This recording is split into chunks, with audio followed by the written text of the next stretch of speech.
Brian dan Sally mengenyam pendidikan yang baik. Mereka bertemu dan akhirnya menikah. Mereka memiliki pekerjaan yang baik.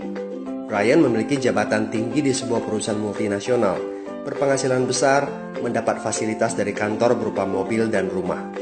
Mereka sangat menikmati hidup.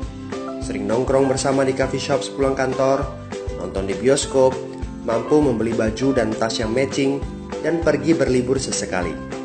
Tapi, kenyataan sebenarnya tidaklah demikian. Utang kartu kredit mereka terus menumpuk tak berujung. Setiap akhir bulan merasa kehabisan uang.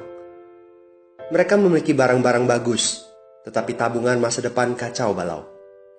Brian dengan mudah membeli ini, tapi bukan ini.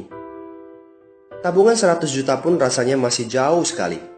Sudah kerja lebih dari 10 tahun, tapi belum sanggup membeli rumah sendiri. Masih tinggal di rumah milik kantor dan mengendarai mobil milik kantor. Tanpa disadari, keluarga ini menggali lubang kemiskinan. Keuangan mereka hanya cukup untuk membiayai kehidupan keluarga saat ini. Mereka harus terus bekerja untuk menghasilkan uang.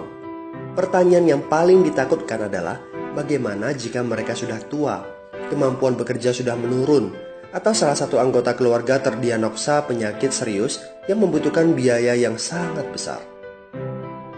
Apakah kehidupan Brian dan Sally mencerminkan kehidupan Anda? Apakah saat ini Anda memiliki penghasilan tetapi sebelum akhir bulan sudah merasa kehabisan uang? Memiliki hutang berkepanjangan yang tidak ada habisnya? Memiliki barang-barang bagus tetapi khawatir karena tidak punya tabungan? Memiliki hidup yang berkecukupan tetapi khawatir tidak mampu menyekolahkan anak-anak dengan baik? Memiliki rumah tinggal tetapi berkemungkinan besar harus menjual rumah bagus ini karena tidak punya dana pensiun? Jika Anda menjawab ya pada salah satu saja pertanyaan tadi, saatnya untuk memperbaiki diri. Mau jadi seperti apa kita ini kalau ternyata kita sebetulnya hanya gaya dari luar saja? Mau hidup kropos seperti ini sampai kapan? Aha, mari kita mulai menabung. Nah, apakah menabung saja cukup? Berapa banyak yang bisa Anda sisihkan untuk ditabung setiap bulan? Mari kita ambil contoh. Anda berencana untuk memiliki rumah dan mobil. Katakanlah harga rumah 600 juta dan harga mobil 200 juta. Jika Anda mampu menabung 5 juta per bulan, Anda membutuhkan 13 tahun untuk mendapatkan angka 800 juta. Masalahnya, inflasi membuat harga rumah dan mobil melambung tinggi. 800 juta akan menjadi 2,7 miliar 13 tahun kemudian. Jika kita asumsikan rata-rata kenaikan barang 10% per tahun. Ini masih soal impian untuk membeli rumah dan mobil.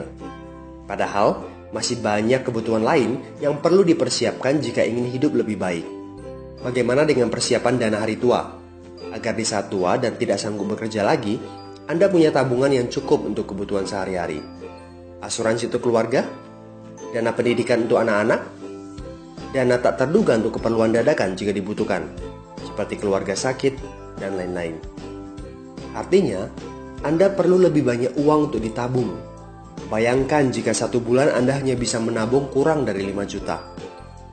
Sudah jelas, jika langkah Anda hanyalah menabung, Anda seperti sedang menggali lubang kemiskinan. Hal utama yang perlu Anda lakukan adalah meningkatkan penghasilan Anda. Anda mungkin bertanya bagaimana saya bisa melakukan itu dengan segala kesibukan yang saya miliki sekarang.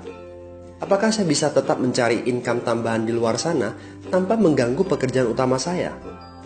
Seandainya bisa, apa yang bisa saya kerjakan saat ini?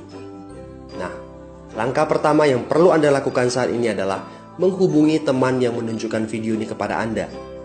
Dia punya akses untuk jawaban dari pertanyaan Anda. Informasi. Itu yang Anda butuhkan saat ini. Terbukalah, seperti parasut, pikiran hanya dapat bekerja saat terbuka. So, segera hubungi teman Anda dan dapatkan video informasi berikutnya.